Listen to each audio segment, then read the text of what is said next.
Карельский союз защиты детей – это, наверное, одна из таких старейших, может, общественных организаций Петрозаводске в Карелии.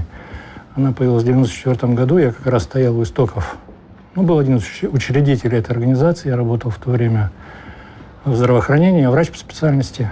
И вот это название, Карельский союз защиты детей, такое амбициозное название, да, оно очень похоже там, на Финский союз защиты детей имени Маннергейма. На сегодняшний день все-таки у нас является основной целевой группой это ребята, которые находятся сейчас в системе,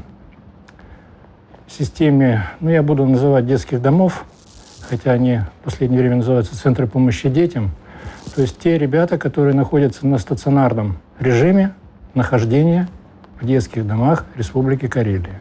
А вторая, пожалуй, целевая группа – это сотрудники этих учреждений, центров помощи детям. Детские дома перешли из системы образования в систему социальной защиты. Они стали больше работать с семьями социального риска и работать с постинтернатом. Мы организуем такую целевую, может быть, иногда узконаправленную, но такую квалификационную поддержку, улучшение компетенций, повышение компетенций сотрудников детских домов. Мы все прекрасно понимаем, что приоритетным направлением вот в этом виде деятельности является организация семейных форм устройства ребят. Они совершенно разные, есть усыновление, есть опека, есть приемные семьи. Но, наверное, процесс это не очень быстрый, тот, который происходит сейчас. Что значит взять там всех детей и передать в семьи? Семьи должны быть подготовлены. И подготовка этой семьи – это не краткосрочные курсы, которые сейчас существуют, там практикуются в разных регионах, в разных формах. Я не знаю, насколько они сейчас унифицируются, после которых там семье дают право, вы можете усыновлять. Я, например, знаю, что там в той же Финляндии этот процесс может длиться год. Год подготовки семьи к тому, что она может взять ребенка. Значит, кроме того, необходима подготовка ребенка.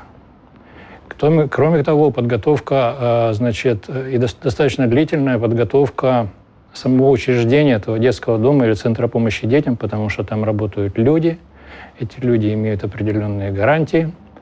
Эти люди, естественно, если они не готовы, если не информированы об этих процессах, они будут сопротивляться в разных формах, активно, пассивно, осознанно или неосознанно этой деинституционализации.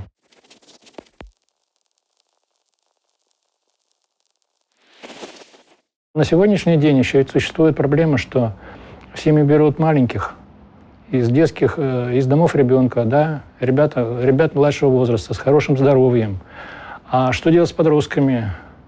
Что делать с подростками, не только подростками, да, с детьми, которые имеют серьезные нарушения физического здоровья или интеллектуального здоровья? Мы выстроили такой небольшой трехмесячный проект, в большей степени, может быть, на первых этапах диагностический, когда мы осуществляем совместную работу наркологов, социальных работников и педагогов. Причем, квалифицированная наркологическая служба, опять же, да, вот в том ключе, что я вам говорил, она как бы дает дополнительные компетенции, дает дополнительные знания тем сотрудникам, которые работают в детских домах с точки зрения диагностики. Мы назвали этот проект «Три первых шага». Три первых шага. Это, наверное, три первых шага в этом виде деятельности и три первых шага для нашей организации, потому что вообще тема интересная. И для меня интересная, и для организации интересная. И как оно пойдет дальше, я не знаю, но три первых шага – это пока информирование, мотивировка и альтернатива. Вот эти первых три шага. Это три выезда, и три выезда. Мы работаем не в Петрозаводске, будем работать не с Петрозаводском. Есть такой город Сегежа, вы, наверное, знаете. Сегежский бум-комбинат. Одно время это было известное такое производство, градообразующее производство в городе Сегежа. Там много социальных сложностей. Сейчас вообще в Карелии их много, и в районах много. Особенно в районах, особенно там, где есть моногорода. Поэтому и само окружение сложное, контингент сложный. Ребят, которые находятся в этом детском доме, это большей частью подростки, большей частью мальчики. И такая ситуация там непростая. Там есть криминал, там есть побеги, там много чего есть. Да? И вот в результате нескольких таких контактов, мы несколько раз там были, я несколько раз выезжал, просто хочется помочь, потому что такое ощущение, что не справляются, объективно не справляются с этими воспитанниками. Дать дополнительный ресурс. Вот это первых три шага.